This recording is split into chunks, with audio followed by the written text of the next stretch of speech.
Bonjour, je vous souhaite la bienvenue à tous.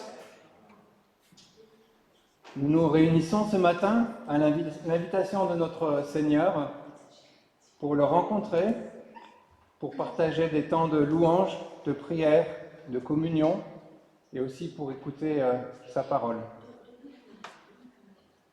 Et nous commençons par la lecture du psaume 135 au verset 1 à 3. Loué soit l'Éternel.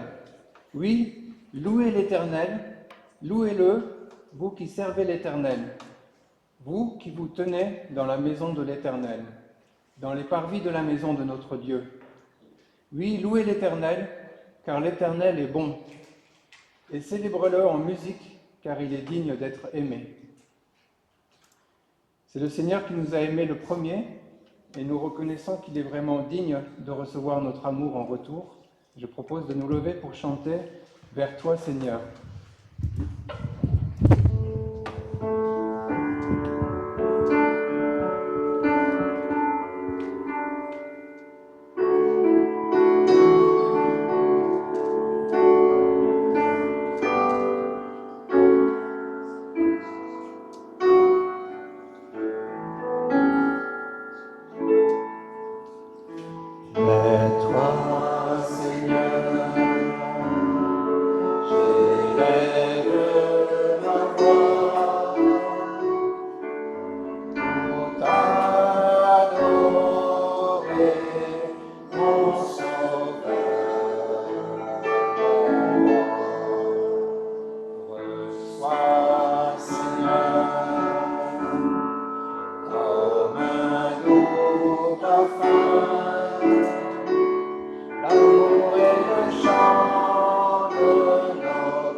Amen. Vous pouvez vous asseoir.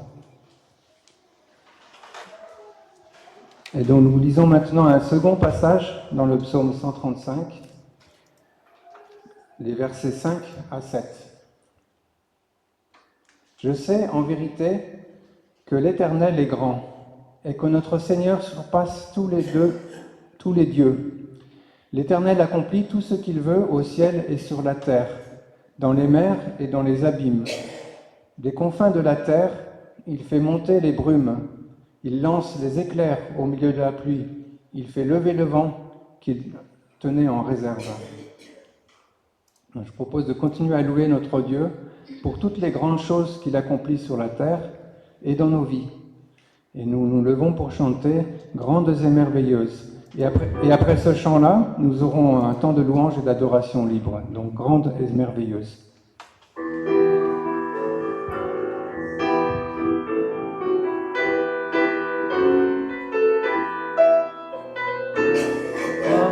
Merveilleuses sont toutes tes œuvres, ô Seigneur notre Dieu, tout-puissant, juste et véritable, dans toute ta volonté, toi le roi éternel. Qui sur la terre et dans le ciel est semblable à toi, tu règnes sur tout l'univers de l'Israël. Un jour devant toi, ton genou fléchira, toute langue te bénira. Alléluia, Alléluia, Alléluia, Amen. La la la la la la.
Seigneur, c'est vrai que tu es grand et redoutable.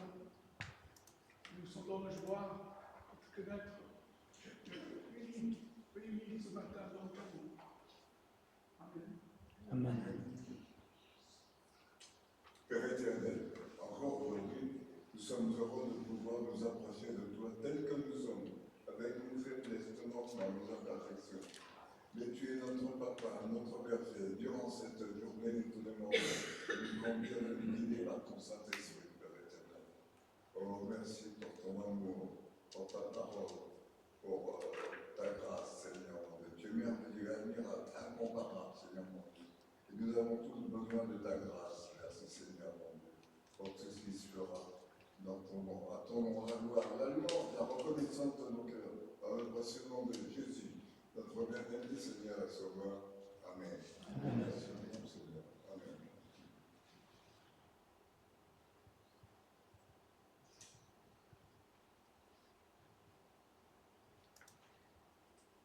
Merci Seigneur parce que malgré ta grandeur, comme nous l'avons chanté, tu t'es mis à notre niveau et tu es venu vers nous.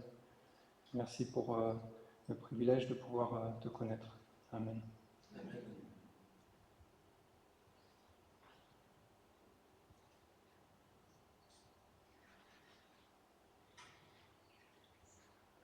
Nous chantons, tu es le Dieu puissant.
Amen.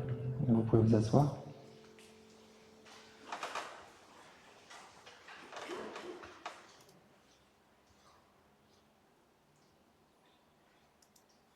Et donc nous voulons écouter maintenant la parole de Dieu et nous lisons dans le psaume 119. Alors rassurez-vous, je ne vais pas lire tout le psaume. Psaume 119 au verset 34 à 37. Donne-moi du discernement et j'obéirai à ta loi. Je la suivrai de tout mon cœur. Fais-moi marcher sur le sentier de tes commandements, car je m'y plais. Veuille incliner mon cœur vers tes enseignements plutôt que vers mes intérêts. Détourne mes regards des choses vaines et fais-moi vivre dans les voies que tu as tracées. Le psalmiste reconnaît qu'il est bon de suivre les commandements de Dieu, de rechercher Dieu en premier, plutôt que de suivre ses propres désirs ou de porter ses regards vers des choses qui ne servent à rien.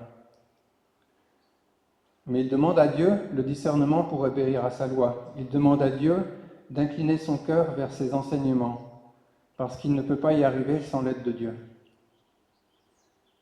Et nous aussi, nous avons besoin de l'aide de Dieu pour arriver à suivre son chemin, et nous avons besoin aussi de son pardon lorsque nous nous éloignons de lui, de ses voies. Prions.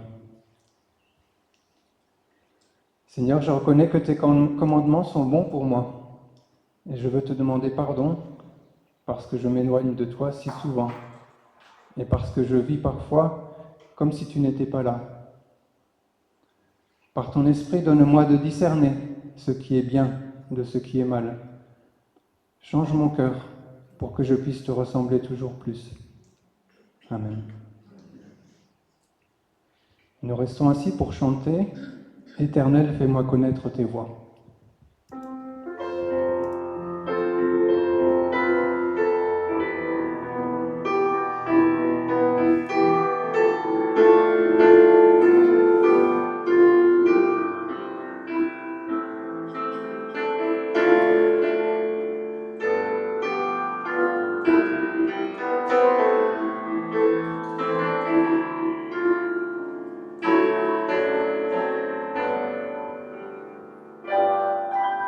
Éternel, fais-moi connaître tes voies. Enseigne-moi tes sentiers. Conduis-moi dans ta vérité et instruis-moi.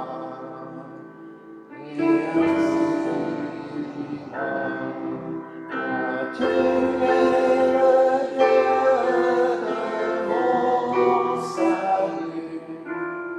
Tu es le Dieu de mon salut. Toujours mon espérance.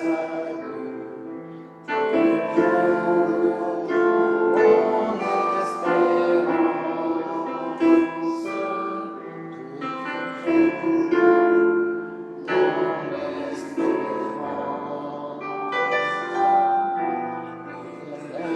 Fais-moi connaître tes voies.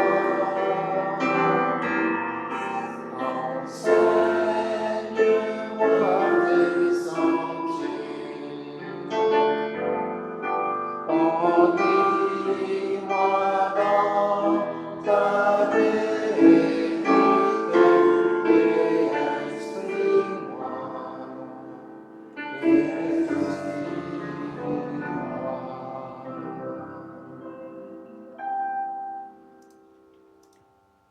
Amen. Et recevez maintenant une parole de grâce de la part de notre Dieu. Et je vais lire un passage dans le livre du prophète Jérémie, au chapitre 31, verset 33. « Mais voici quelle alliance je vais conclure avec le peuple d'Israël. Après ces jours, déclare l'Éternel, je placerai ma loi au plus profond d'eux-mêmes. Je la graverai dans leur cœur. Moi, je serai leur Dieu, eux, ils seront mon peuple. » Amen. Merci Seigneur. Et nous nous levons pour chanter Dieu Tout-Puissant.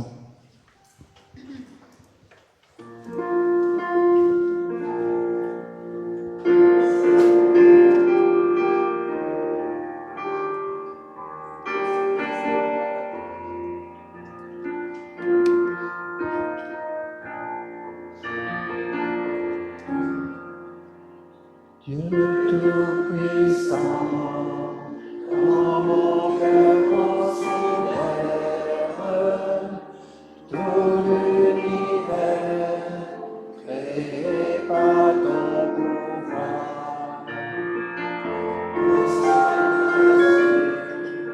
Les éclairs, le tonnerre, le clair matin, les ombres du soir, de tout mon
Amen.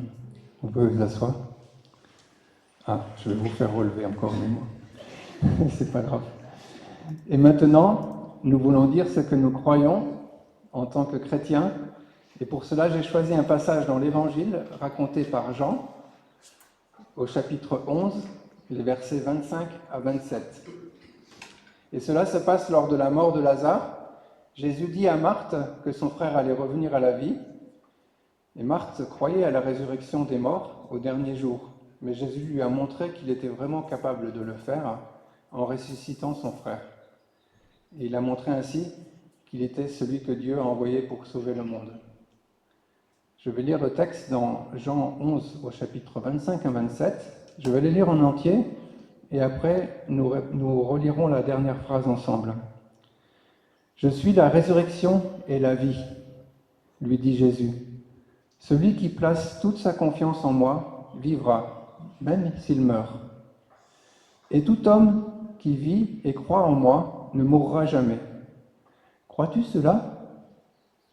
Oui, Seigneur, lui répondit-elle. Je crois que tu es le Christ, le Fils de Dieu, celui qui devait venir dans le monde. Alors, si c'est ce que vous croyez aussi, je vous invite à répéter avec moi la réponse de Marthe. Oui, Seigneur, je crois que tu es le Christ, le Fils de Dieu, celui qui devait venir dans le monde. Amen. Et maintenant, vous pouvez rester debout pour chanter « La vérité, le chemin et la vie ».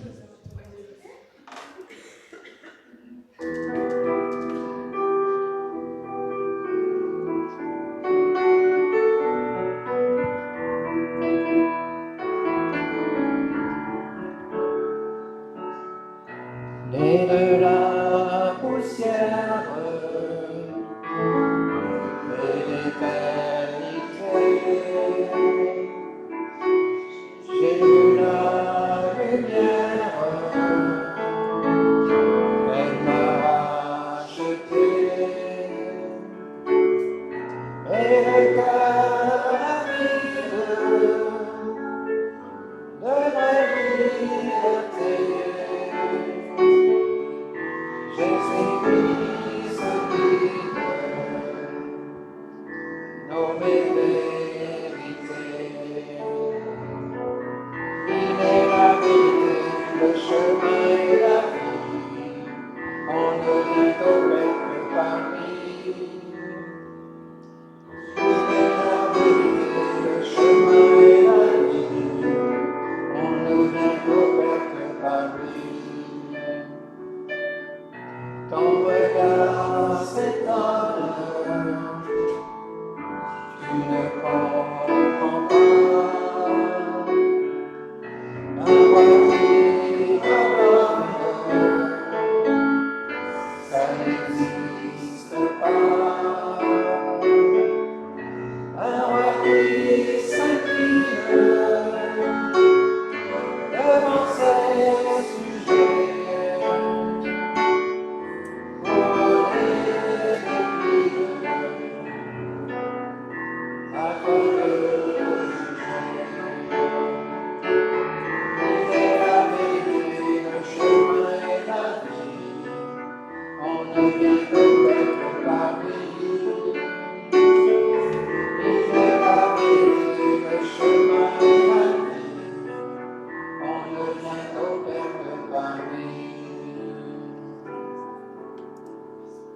Amen. Vous pouvez vous asseoir.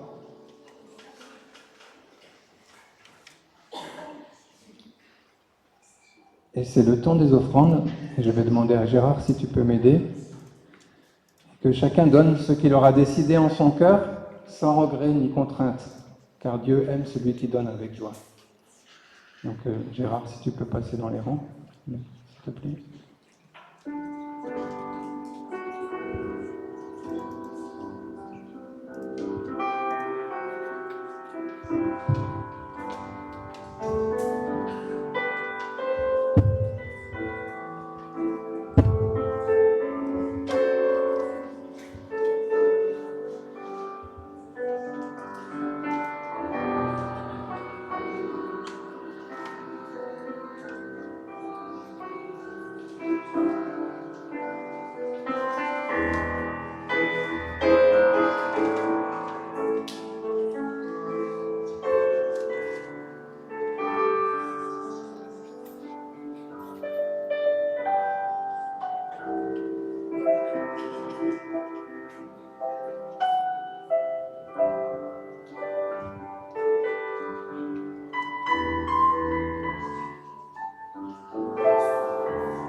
Seigneur, nous voulons te remercier parce que tout ce que nous avons, c'est toi qui nous l'as donné.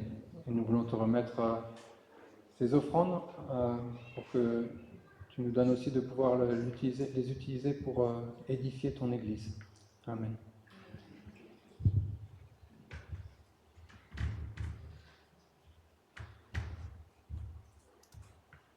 Et donc, je vais demander aux enfants maintenant si vous voulez venir devant. On va prier pour vous. Donc je crois ce matin c'est Karina qui s'occupe des enfants.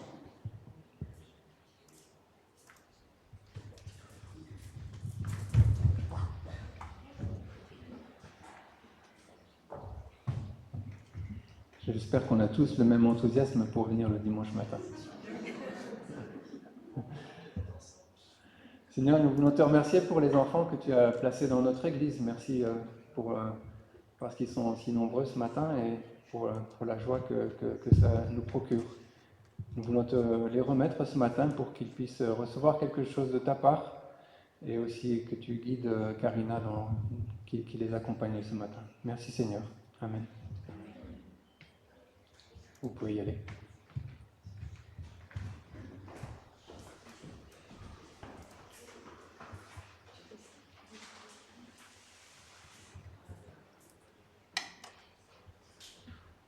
Donc ce matin, c'est Hugues qui nous apporte la prédication. Donc le titre de la prédication, c'est La sève du ressuscité, l'Esprit Saint. Et les textes se trouvent dans Jean 15 et dans Psaume 119 également. Tu veux que je les lise? D'accord. Donc le premier texte, c'est dans l'Évangile de Jean, au chapitre 15, versets 1 à 8. Jean 15, 1 à 8.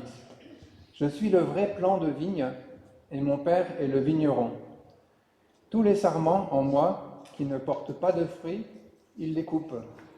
Et tous ceux qui en portent, il les taille, afin qu'ils produisent un fruit encore plus abondant. Vous aussi, vous avez déjà été purifiés grâce à l'enseignement que je vous ai donné. Demeurez en moi, et moi je demeurerai en vous. Un sarment ne saurait porter du fruit tout seul, sans demeurer attaché au cep. Il en est de même pour vous. Si vous ne demeurez pas en moi, vous ne pouvez porter aucun fruit. Je suis le cep de la vigne. Vous êtes les sarments. Celui qui demeure en moi et en qui je demeure portera du fruit en abondance, car sans moi, vous ne pouvez rien faire. Si quelqu'un ne demeure pas en moi, on le jette hors du vignoble, comme les sarments coupés. Ils se dessèchent, puis on les ramasse, on y met le feu et ils brûlent. Mais si vous demeurez en moi et que mes paroles demeurent en vous, demandez ce que vous voudrez, vous l'obtiendrez. Si vous produisez du fruit en abondance et que vous prouvez ainsi que vous êtes vraiment mes disciples, la gloire de mon Père apparaîtra aux yeux de tous.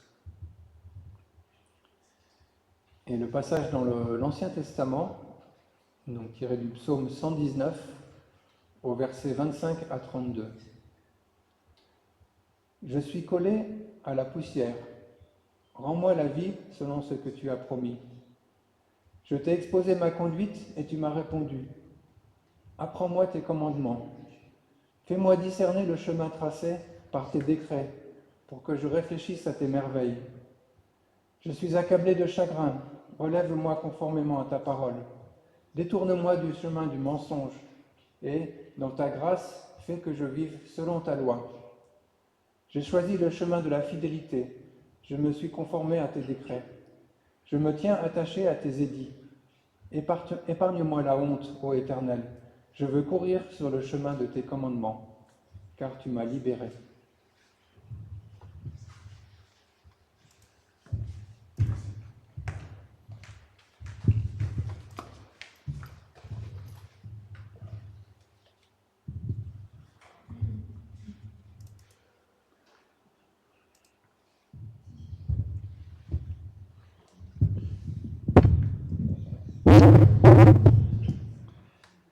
Est-ce que vous m'entendez là? Apparemment, la semaine dernière, le micro est là et quand je tourne là, ça a coupé la parole les uns les autres, pour certains. Donc, si c'est bon là, bien.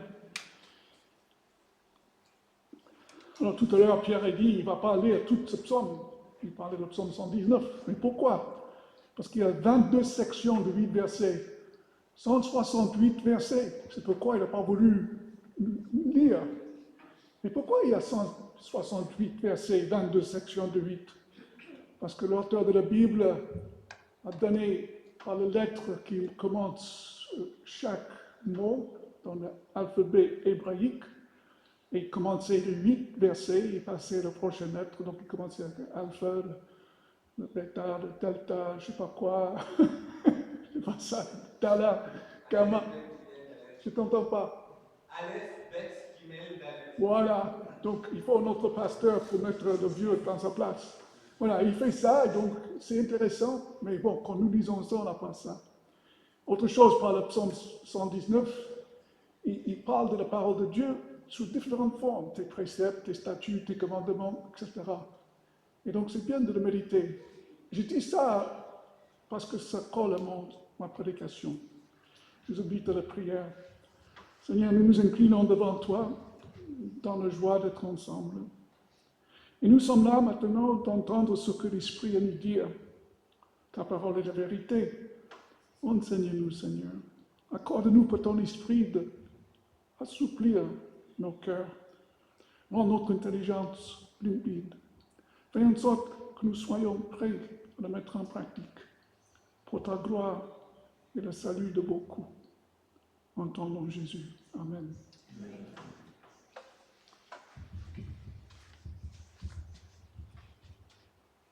Cette semaine, quand j'ai essayé de préparer la prédication, j'avais parlé avec quelqu'un qui était assez découragé. Et j'ai utilisé le psaume 119, versets 25 à 32, en disant, regardez, cette personne, on ne sait pas pourquoi, le psalmiste, son âme est collée dans la poussière. Et donc on a fait des prières à travers ce psaume, ligne par ligne. Et mon âme est attachée par la poussière, il a dit, rends-moi la vie selon ta parole. Peut-être vous avez déjà ressenti la même chose. Cette sensation que votre âme est littéralement collée à la poussière du sol.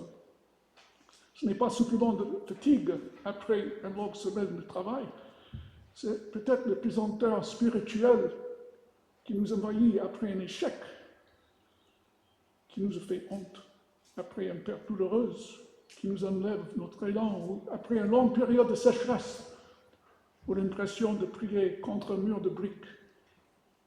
Le poussière dans la Bible, c'est le symbole de notre fragilité humaine, mais c'est aussi le lieu d'abattement. On essaie de se relever, on essaie de retrouver son enthousiasme d'autrefois, mais on a l'impression que chaque mouvement est un effort immense, comme si nos vêtements étaient trempés d'eau et nous tiraient vers le bas. On voit les autres avancer dans leur foi, mais nous, on reste là au niveau du sol. Dimanche dernier, nous étions avec l'apôtre Pierre sur le rivage du lac de Tibériade. Pierre était exactement là, dans la poussière. Il avait promis d'être le plus fidèle, le plus courageux. Et il avait fini par régner son maître 3 fois devant une simple servante. Imaginez le poids de la culpabilité de son âme. Il se sentait indigne, fini, sec. Mais regardez comme Jésus se reprend. Il ne lui fait pas de reproches. Il ne lui demande pas de signer un contrat d'engagement. Il lui pose une question très simple qui voit droit au cœur. M'aimes-tu? Cette parole était chargée de tendresse. Et Jésus redonne la vie à Pierre. Il décolle son âme de la poussière et le remet debout. Mais une fois que nous sommes relevés, il y a une question qui se pose pour nous tous ce matin. Comment vivre maintenant? Comment éviter de retomber? Est-ce que la vie chrétienne est quelque chose qui condamne à être une épuisante course d'obstacles où on finit toujours par écouler de fatigue? Nous avons peut-être de mauvais réflexes, certains, peut-être nous tous. Dès que la grâce de Dieu nous a touchés, il nous a remis sur pied. Nous avons tendance de remettre les choses selon ce que nous pensons faire. Seigneur, merci que tu m'as aidé. Merci, je suis reconnaissant pour le pardon. Mais maintenant, je vais faire mieux. Je vais essayer d'être un chrétien encore plus fidèle et sincère. Et comme ça, je vais montrer que je suis digne de toi. Mais c'est là où l'épuisement commence de nouveau. Comment, quand même, avec toute la sincérité du monde, si nous essayons de produire notre vie chrétienne par nous-mêmes ainsi, nous finissons par se dessécher. Pour nous aider, Jésus nous donne dans Jean 15 une image d'une simplicité désarmante. Celle d'une vigne, son tronc, le cep, et ses branches, les sarments. Son conseil n'est pas travailler plus dur, mais demeure en moi. Le cep et le vigneron. Jésus commence son discours par une phrase qui dut se prendre son auditoire. Je suis le vrai cep, mon père est le vigneron. Pourquoi? Parce que dans l'Ancien Testament, le peuple de Dieu était souvent comparé à une vigne que Dieu avait plantée avec amour. Mais les prophètes constatent tristement que cette vigne devenait sauvage, qu'elle produisait des raisins amers, acides, parce qu'elle cherchait sa force ailleurs qu'en Dieu. En disant « je suis le vrai cep », Jésus déplace le centre de gravité. Il nous dit « la source de la vie, la source de votre force spirituelle, ce n'est plus votre capacité à suivre les règles ou votre héritage religieux. C'est moi. Jésus est le tronc solide, la racine saine par laquelle la vie de Dieu coule jusqu'en nous. Pour nous, ça signifie une chose libératrice. Car votre valeur, votre capacité à aimer, votre force à traverser les épreuves ne viennent pas de votre propre réservoir intérieur, elles viennent de lui. Nous vivons dans une culture qui admire ceux qui ne comptent que sur tes propres droits, ceux qui pensent que tout dépend de leur volonté et de leur discipline personnelle. On nous dit, quand on veut, on peut. Mais dans le jardin de Dieu, la branche ne peut rien vouloir sans le tronc. Personne ne peut pousser tout seul. Sans le cep, le sarment n'est qu'un morceau de bois mort, même s'il a beaucoup de sincérité. Je vous donne une illustration. Vous avez une lampe qui est très très belle, une œuvre d'art peut-être magnifique. Vous avez passé des heures à la polir, à nettoyer à la moindre poussière, à ajuster l'abat-jour pour qu'elle soit parfaite. Elle a tout le potentiel pour éclairer la pièce le plus sombre. Mais si elle n'est pas branchée aux prises de courant, elle reste désespérément éteinte. Malgré toute sa beauté et vos efforts d'entretien, elle ne produira jamais un seul rayon de lumière par elle-même. C'est une image qui peut nous aider en tant que chrétiens d'aujourd'hui. Parce que si nous pensons de prier davantage, de donner davantage de service aux autres, d'activisme, d'avoir une conduite irréprochable, je regrette de nous dire chacun, c'est comme nous en train de polir notre apparence chrétienne. Mais si notre vie intérieure n'est pas branchée, essayez de fabriquer la lumière au lieu de simplement le laisser passer à travers l'énergie vitale que donne le Saint-Esprit. La vie chrétienne n'est pas donc quelque chose abordable pour nous, parce que ça revient à une performance et pas la manière de demeurer avec le Seigneur. Le psalmiste, tout à l'heure, là, en Psaume 119, il continue, je rencontre mes voix et tu me réponds. Enseigne-moi tes statuts. Pour sortir de la poussière, il faut ce moment d'honnêteté. Raconter ses voix, c'est arrêter de porter un masque. C'est dire, Seigneur, voici quand je suis, voici où j'en suis. Voici mes échecs. Voici mes branches qui donnent rien. Et la réponse de Dieu n'est pas un jugement, mais c'est l'enseignement pour nous, c'est un nettoyage. Jésus dit, tout sarment qui ne porte du fruit, il le purifie afin qu'il porte encore plus de fruits. Notez bien ce mot, parce que tout à l'heure, on a bien vu qu'il y a beaucoup de Bibles, on lit très souvent, il le taille. Mais dans le grec, le mot signifie purifier ou nettoyer.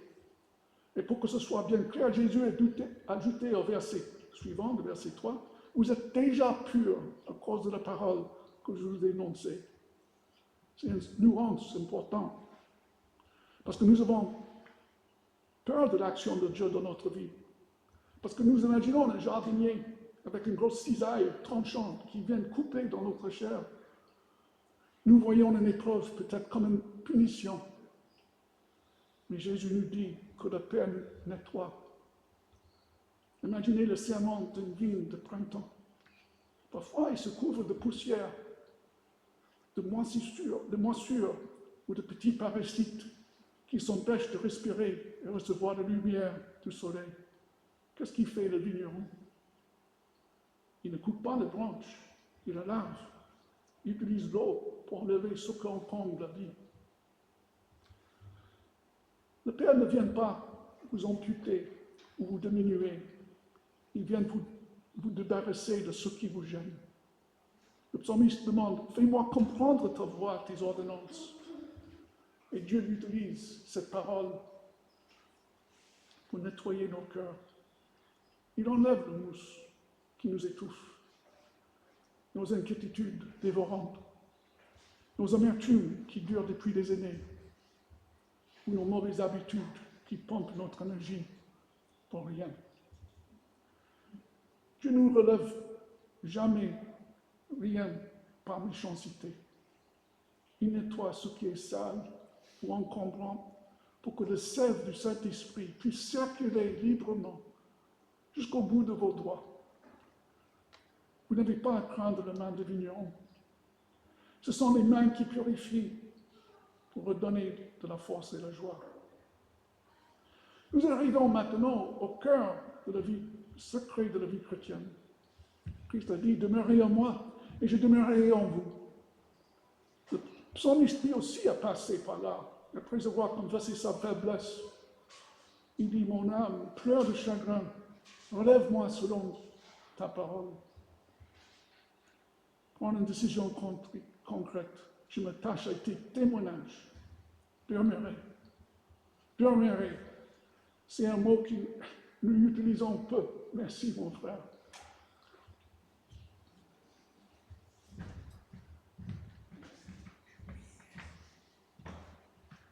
Il se présente ses excuses, mais il n'a pas des excuses à présenter. C'est moi qui est redevable. Il a dit, j'ai oublié.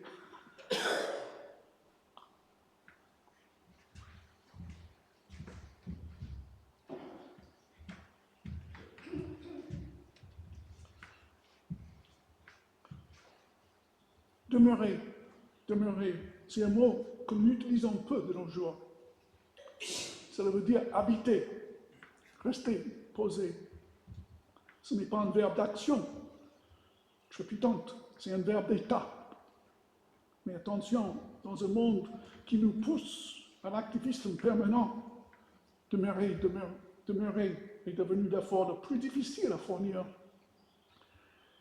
Parce que c'est ce qu'appelle l'effort du repos. Comment faire ça concrètement dans notre vie quotidienne?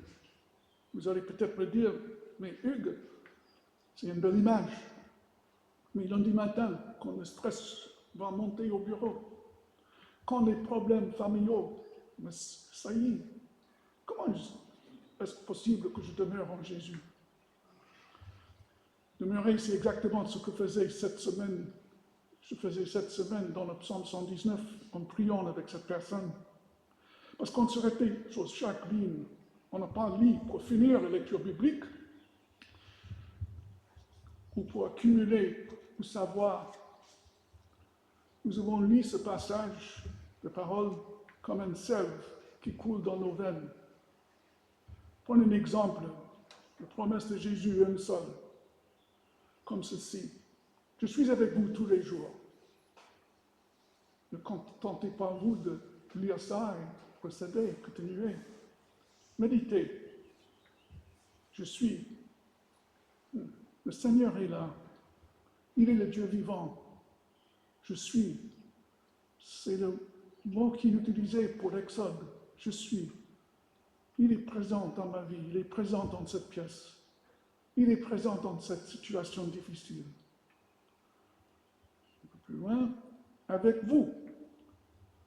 Je ne suis pas seul face à ce problème. Ce n'est pas la branche de porter le tronc. C'est le tronc qui porte la branche. Je dispose mon fardeau à ses pieds, en lui. Enfin, tous les jours. Sa fidélité ne dépend pas de mon humeur ou de ma réussite. Il était là hier. Il est là aujourd'hui. Il sera là demain. Donc, en prenant le temps de méditer et faisant sienne les paroles de Dieu, c'est un moyen que le Seigneur nous donne pour demeurer en lui. Demeurer devient une respiration de l'âme. C'est se rappeler sans cesse que nous ne sommes pas des moteurs isolés qui doivent fabriquer leur propre énergie. Nous sommes des branches, branchées sur une source infinie. Jésus dit cette phrase qui heurte notre orgueil, peut-être, mais qui sauve notre paix. Sans moi, vous ne pouvez rien faire. Ce n'est pas une menace, c'est la réalité, et c'est une libération. Parce que ça veut dire, tu n'as pas besoin d'être sauveur de ta famille, de trouver des solutions à tout. Tu n'as pas besoin de tout réussir par ta seule volonté. Moi, je suis le seul. Mon Esprit Saint coule en toi et agit à travers toi. Enfin, Jésus montre le résultat de cette connexion. Celui qui demeure en moi et que je demeure porte beaucoup de fruits. Il est crucial ici, et j'ai lutté avec cette distinction cette semaine, de comprendre les différences entre une œuvre et un fruit. Une œuvre religieuse, c'est quelque chose qu'on peut faire, on peut travailler, fabriquer, le sueur de notre front, avec du stress, une volonté, et peut-être la fatigue qui ensuite, des œuvres qui pouvaient coûter cher, s'investir dans la vie des autres, bâtir, accompagner, enseigner, ça demande de l'effort. Et puis avoir des bonnes œuvres, des mauvaises œuvres, mais c'est tout un autre discours et on laisse ça de côté. Parce qu'on est dans le centre ici, demeuré, qui porte du fruit. Un fruit, c'est quelque chose qui pousse tout seul. Parce que la plante est en bonne santé et bien nourrie. Vous n'avez jamais vu un pommier faire des gros efforts, ramasser de douleur, de transpirer pour produire une pomme. Il se contente de puiser la nourriture dans le sol par ses racines et recevoir le soleil et la pomme apparaît naturellement. Quel est le fruit donc dont Jésus parle? Ce n'est d'abord pas un activisme dans l'Église ou vos succès visibles. La Bible nous dit que le fruit de l'esprit est l'amour, la joie, la paix, la patience, la bonté, etc. Ce ne sont pas des médailles pour les bons comportements, ce sont des changements profonds de notre caractère. Porter du fruit, c'est commencer à ressembler à Jésus dans nos réactions quotidiennes. C'est rester calme. Là, autrefois, on avait peut-être perdu la patience. C'est réussir à pardonner une personne difficile. Non parce qu'on est devenu meilleur, mais parce que l'amour de Dieu nous a saisis. L'amour de Dieu qui coule maintenant dans nos vies, comme un sève irrésistible. Jésus ajoute quelque chose ici. Il ajoute que c'est ainsi que votre Père Céleste sera glorifié. Dieu n'est pas honoré parce que nous sommes épuisés ou par notre sécheresse intérieure à vouloir être parfait. Il rendrait quand les gens voient en nous une paix qui nous dépasse, ou pas notre perfection apparente. Il est glorifié quand les gens autour de nous voient dans nos vies des fruits qui savent impossible à produire seuls. Ils se disent, ce n'est pas possible qu'il y ait autant de paix dans ce deuil, ou qu'il y ait autant de joie malgré ses problèmes. Ils doivent être branchés d'une source qui nous dépasse. Le fruit, c'est la preuve que le sel du ressuscité circule en nous. Conclusion ici. Le cœur élargi est la cause de liberté. Nous avons commencé dans le psaume 119, il est dans la poussière. Nous avons confessé notre sécheresse, notre besoin de vie. Nous avons été nettoyés délicatement par le vigneron qui ont levé nos mousses. Et nous avons appris là de demeurer, de rester branchés sur le tronc. Regardez maintenant comment le psalmiste finit son parcours, verset 32. Je cours dans la voie des commandements. Quand tu as élargi mon cœur, c'est une conclusion magnifique de notre marche avec le Seigneur. Parce que la vie chrétienne ne se termine pas dans la passivité ou dans l'épuisement. Elle se termine dans une course de liberté. Et ce n'est plus le course d'obstacles désespérés du début. Pourquoi le psalmiste peut-il courir sans essouffler? Parce que Dieu a élargi son cœur. C'est exactement ce que fait le Saint-Esprit en nous. Il entre dans nos cœurs qui étaient tout serrés par la peur, tout contractés par le souci de soi ou par la culpabilité. Il les a ouverts en grand. Il nous a donné une capacité nouvelle d'aimer, de supporter, de nous réjouir. La vie chrétienne ne nous épuise pas à produire des résultats jusque les fondements. La vie chrétienne, c'est un jardin paisible où on reçoit la vie pour pouvoir la rayonner. Dimanche dernier, Pierre a été relevé de la chute sur la plage. Aujourd'hui, nous comprenons que pour rester debout et pour courir, il faut simplement accepter de dépendre de Jésus. Moment par moment, seconde après seconde, comme la branche dépend du tronc. Mes bien-aimés, frères et sœurs, je vous en supplie, ne repartez pas ici avec une nouvelle liste de corvées ou de résolutions morales. Ne vous dites pas, cette semaine, je vais briller mieux. Dites-vous, cette semaine, je vais rester branché sur le cep. Quelques suggestions. Décidez de prendre du temps, jour après jour, à méditer la parole, de faire sienne dans la prière. Les psaumes sont très bons pour ça. Pour connecter la lampe que vous êtes aux sources, qui est le Christ en vous, le Cerf, le Saint-Esprit. Et ne laissez pas vos soucis ou les écrans de vos téléphones être votre première sève. Quand vous trouvez une difficulté, vous traversez un moment difficile dans votre vie, ne voyez pas cela comme une punition. Le vigneron est en train de vous transformer, de vous nettoyer pour votre bien. Faites-lui confiance. Ses mains sont pleines d'amour.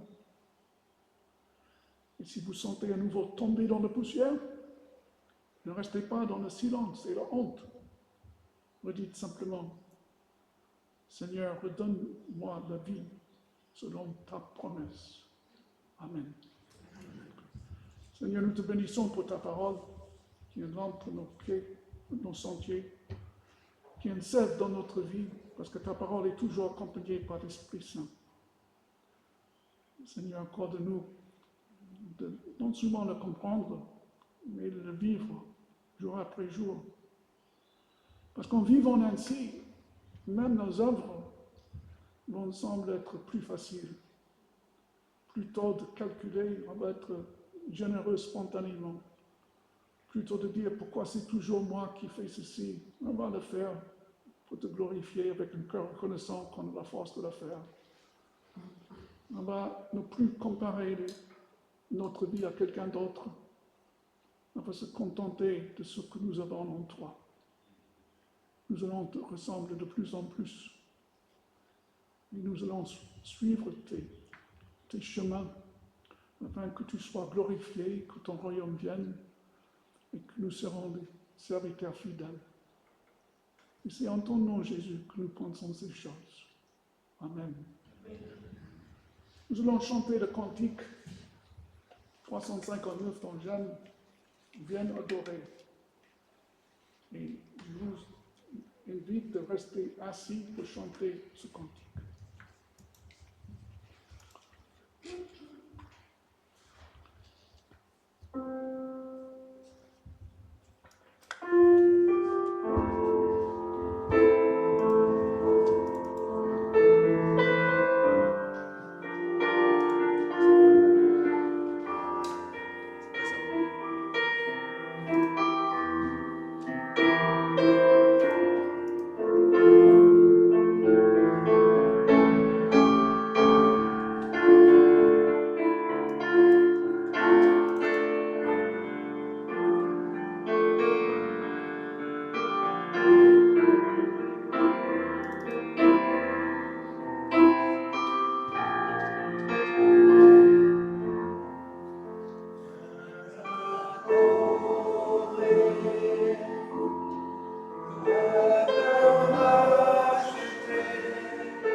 Mes frères et sœurs, Jésus a dit, je suis le vrai cèpe.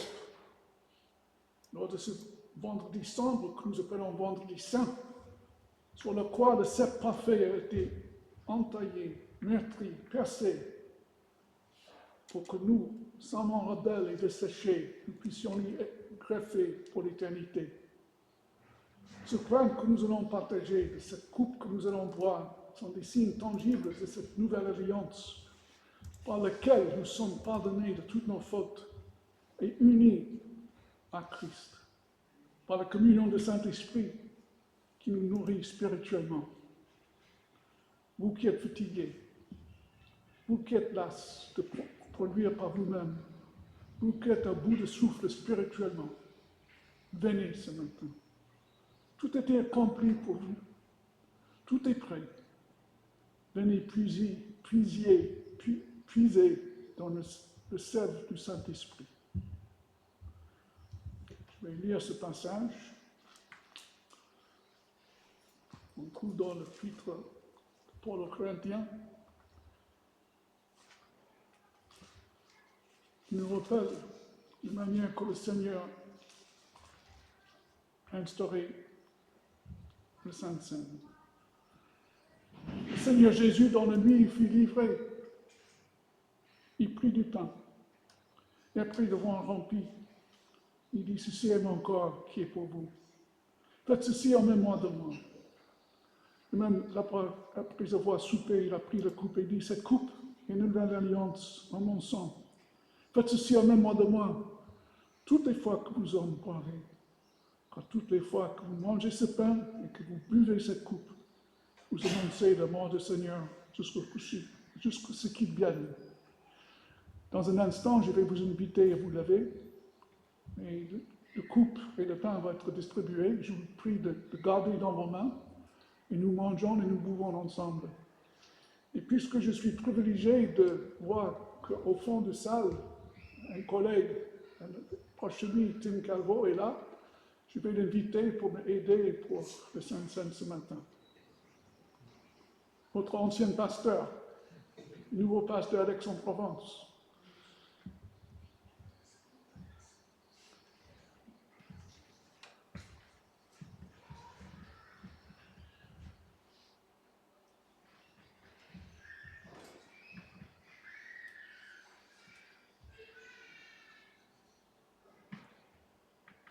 Le pain que nous rompons est la communion au corps du Seigneur Jésus-Christ qui a été brisé. Le coup pour lequel nous rendons grâce est le sang de nouvelle alliance, l'alliance éternelle établie par le sang de Jésus-Christ. Gérard, tu peux venir. Pierre, tu peux venir.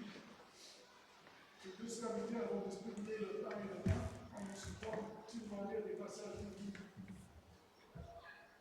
Le vin se trouve au milieu.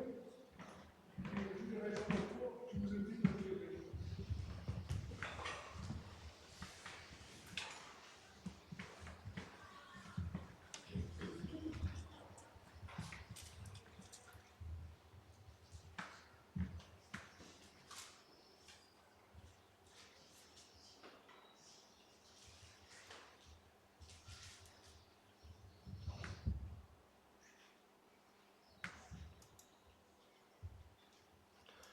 Jésus leur dit, « Moi, je suis le pain de vie. Celui qui vient à moi n'aura jamais faim. Et celui qui croit en moi n'aura jamais soif. »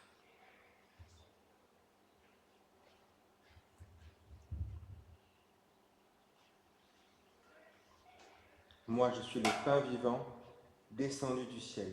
Si quelqu'un mange de ce pain, il vivra éternellement. Et le pain que je donnerai, c'est ma chair pour la vie du monde. En vérité, je vous le dis, si vous ne mangez la chair du Fils de l'homme et ne buvez son sang, vous n'avez pas la vie en vous. Mais celui qui mange ma chair et boit mon sang a la vie éternelle, et je le ressusciterai au dernier jour. Car ma chair est vraiment nourriture et mon sang est vraiment un breuvage. Celui qui mange ma chair et boit mon sang demeure en moi, et moi en lui. Comme le Père qui est vivant m'a envoyé, que je vis par le Père. Ainsi, celui qui me mange vivra par moi. C'est ici le pain descendu du ciel.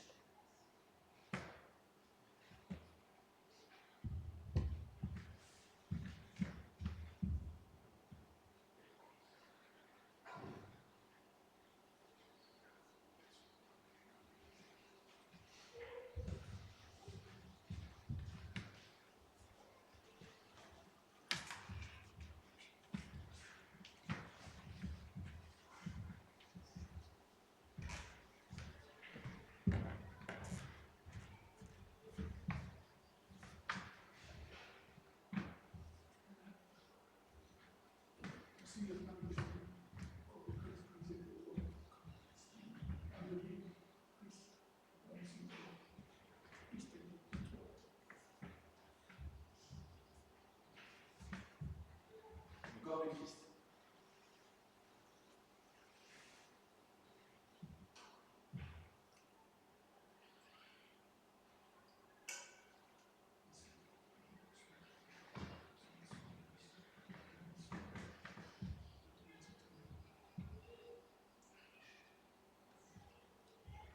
Au nom de Jésus-Christ, prenez cette coupe avec laquelle ce sont les dernières alliances éternelles et nouvelles.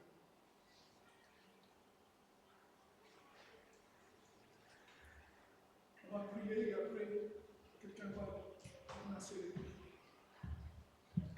Seigneur, merci pour ces instants de communion, toi au milieu de nous.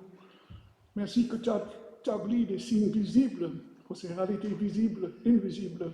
Notre baptême qui symbolise notre union avec toi, qui symbolise notre baptême par le Saint-Esprit, par lequel nous te confessons.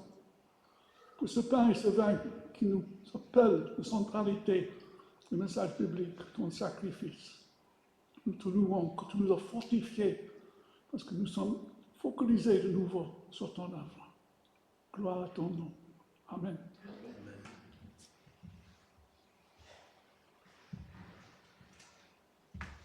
Vous pouvez reprendre place.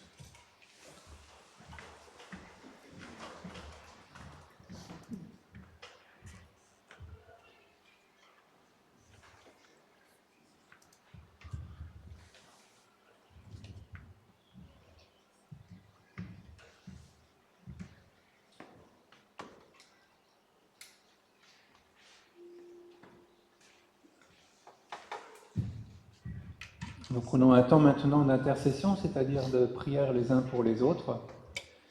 Et donc si vous avez des sujets de prière à partager,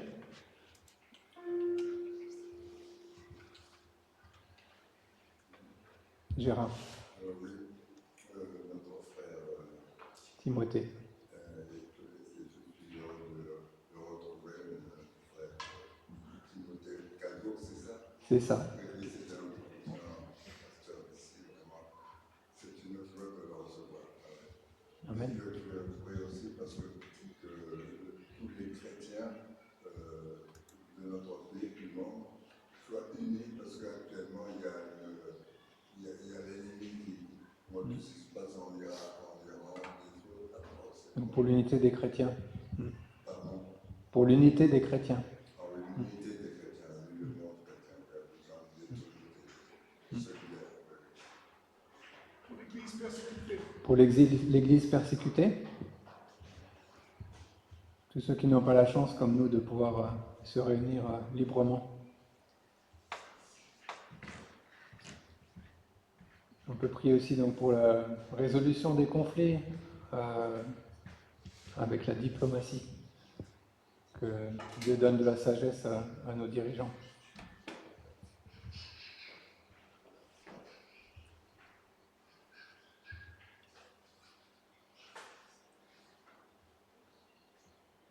Je propose que nous passions donc un temps de prière. Sentez-vous libre de prier pour ces sujets, je conclurai ce temps de prière.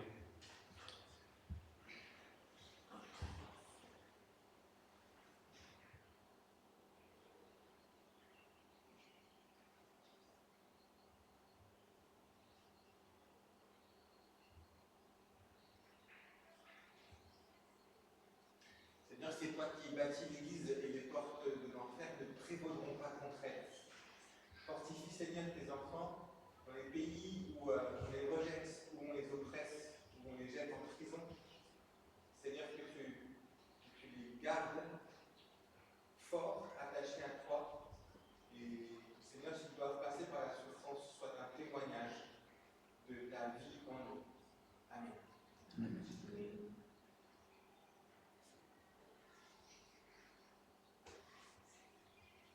Seigneur, merci pour la liberté que tu nous donnes de venir à l'église.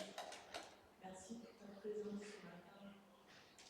Et aide-nous à transformer, aide-nous à te laisser agir dans nos cœurs. Seigneur, je te prie aussi pour tous les chrétiens persécutés dans le monde, afin que tu les protèges, afin que tu les encourages, afin que tu renouvelles leur foi. Seigneur, aussi je te prie pour ce moment, afin que tu agisses auprès des autorités et que la diplomatie puisse obtenir, Seigneur, des résultats, puisque la paix puisse être retrouvée, Seigneur.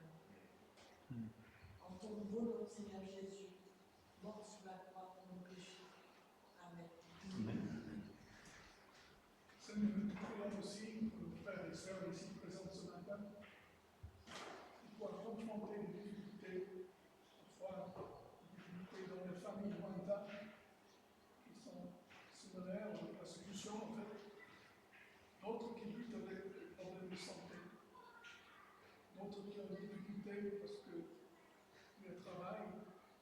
les juges, et les condamnent parfois. Nous te prions, Seigneur, que tu reconfortes, tu restaures, tu donnes sagesse et l'esprit de prière à chacun de nos frères et sœurs. Et pour ceux qui nous sont conscients de leurs problèmes en détail, on ne peut pas oublier de prier pour eux.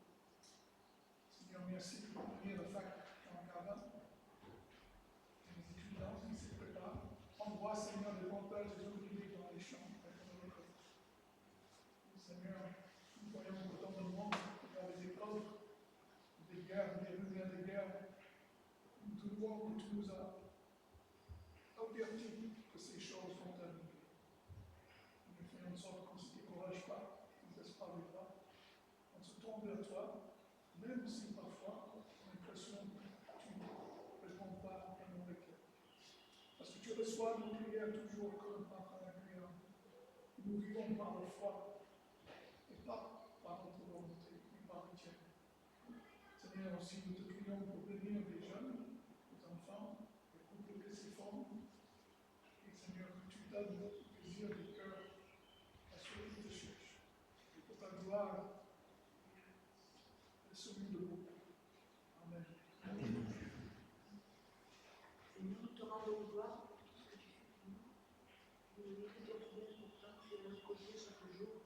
Tu remplis notre cœur de joie. Tu nous aides à traverser les épreuves. Nous voulons t'apporter tout particulièrement notre frère qui va rejoindre sa famille. Garde-nous, Seigneur. Nous nous réjouissons pour lui. Arrive à voir ses enfants, ses petits-enfants, Seigneur. Et nous savons que tu es à ses côtés, que tu es avec lui, que tu es protégé, Seigneur. Nous voulons t'apporter aussi tous ceux qui souffrent de la guerre dans le monde, Seigneur. Et en général, ce sont les innocents qui sont au premier rang. Et nous voulons t'apporter aussi tous ceux qui décident, qui prennent les décisions d'engager des combats, Seigneur, afin qu'ils puissent mettre la diplomatie en avant, Seigneur, et que d'autres s'élèvent pour la paix dans le monde, Seigneur. Béni sois-tu pour tout ce que tu fais, béni sois-tu pour ton esprit qui est de nos côtés, Seigneur, et qui nous pousse à te suivre, et qui nous amène à nous confier à toi, Seigneur. Laisse-nous au plus près de toi, Seigneur, dans la prière, parce que c'est là que nous nous retrouvons cœur à cœur avec toi, Seigneur. Et c'est cœur à cœur que tu nous indiques ce chemin, Seigneur, le chemin que tu as pour chacun de nous. Seigneur, bénis cette Église, bénis chacun de mes frères et sœurs, présents ou absents, Seigneur, qu'on puisse toujours vraiment se tourner encore plus vers toi, Seigneur, pour te ressembler le plus possible, Seigneur. Gloire à toi, Amen. Amen. Et Seigneur, je veux te remettre aussi tous ceux qui sont malades dans notre Église ou tous ceux qui ont des proches qui sont malades et qui luttent avec la maladie. Veuille être avec eux, veuille leur faire du bien dans leur corps et dans leur cœur. Je veux te prier aussi pour l'unité, et nous sommes unis en toi, et je veux te prier que cela puisse être un témoignage autour de nous, et que nous ne nous laissions pas emporter dans ces sujets de querelle et de division, Seigneur, mais que nous voulons nous appuyer sur toi, Seigneur. Amen. Amen.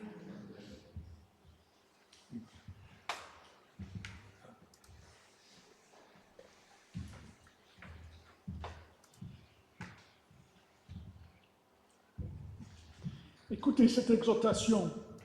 Le Seigneur Jésus-Christ nous a pardonné, relevé de vos chutes pour vous envoyer à l'épuisement ou le légalisme, à la pression de la performance. Il vous a unis à lui par son Esprit Saint pour que sa propre vie coule puissamment en vous, transformant votre être entier. Allez donc dans ce monde, non pas avec l'anxiété de ceux qui doivent prouver leur valeur ou justifier leur existence, mais avec le paix souverain de ceux qui demeurent en Christ, remplis de la puissance et de la joie du Saint-Esprit. Et levez-vous maintenant pour la bénédiction finale que Tim va prononcer.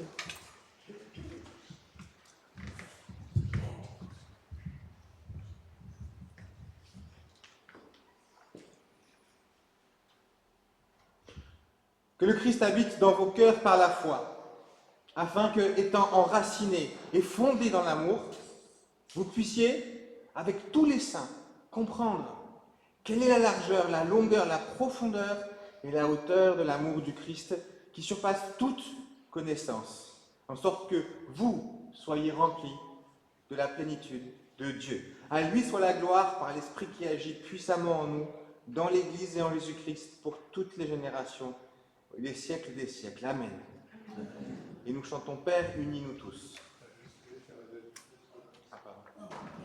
Vous pouvez vous asseoir. Juste quelques annonces avant de chanter. Donc on a dimanche, mardi l'étude biblique sur l'évangile de Marc qui reprend. On avait sauté un mardi. Dimanche prochain, c'est Jean-Claude Datévi qui fera la prédication et Céphalie qui fera la liturgie. C'est moi qui l'ai remplacé ce matin, on a inversé parce qu'on n'avait pas de musicien. Donc. Et dimanche prochain également, à noter, on a décidé avec le conseil de faire un pique-nique après le culte pour ceux qui veulent. On fera ça au parc Pastret. Donc certains m'ont demandé est-ce qu'il y a des toilettes. Je suis allé vérifier, il y a bien des toilettes. Bon, c'est pas le grand luxe, hein, mais bon. Hugues m'a fait passer, je ne vous ai pas fait suivre, donc il y a une conférence théologique mercredi soir prochain, à 18h30 à la faculté Jean Calvin. Et ça s'appelle quoi? Que se passe-t-il réellement lorsque nous prenons la scène? Il y aura un repas offert, il faut s'inscrire. Voilà, donc je vais vous faire suivre le mail d'information que je ne vous ai pas fait suivre. Voilà. Et donc nous nous levons pour chanter Père, unis-nous tous. Attends, Fanny, attends, juste un instant. Moi Anne-Marie a prié, et peut-être tout le monde n'est pas au courant. Je pars aux États-Unis pour 5 semaines et demie. J'ai demandé ma mission de me donner un travail afin que je puisse profiter de voir mes enfants et petits-enfants plus souvent. Ils m'ont accordé ça. Et ce travail est quelque chose d'important pour les églises parce qu'il me charge d'essayer de regrouper des gens qui seront capables de recruter et envoyer d'autres personnes dans les terres lointaines. Parce que c'est une crise de recrutement. On a manque des vocations ici, mais aussi, figurez-vous, dans nos églises qui envoient des missionnaires. Alors vos prières seront précieuses pour moi. Et n'hésitez pas à me contacter, parce que je vous accompagne déjà dans mes prières. Vous pouvez faire par courriel ou par WhatsApp. On peut même organiser des Zooms si quelqu'un veut avoir un échange avec moi, parce que je vous tiens très très au cœur. Et donc je vous encourage de le faire, même si vous pensez que ça va me déranger, pas du tout.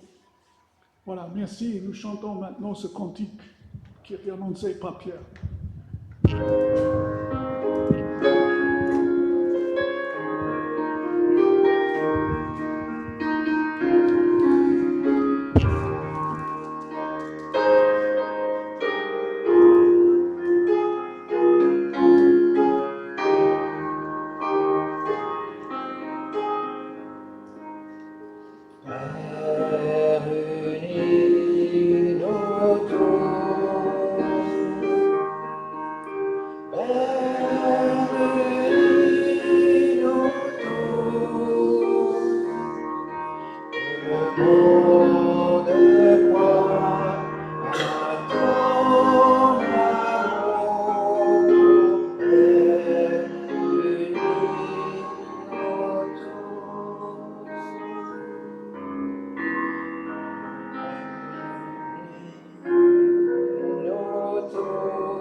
Bon dimanche.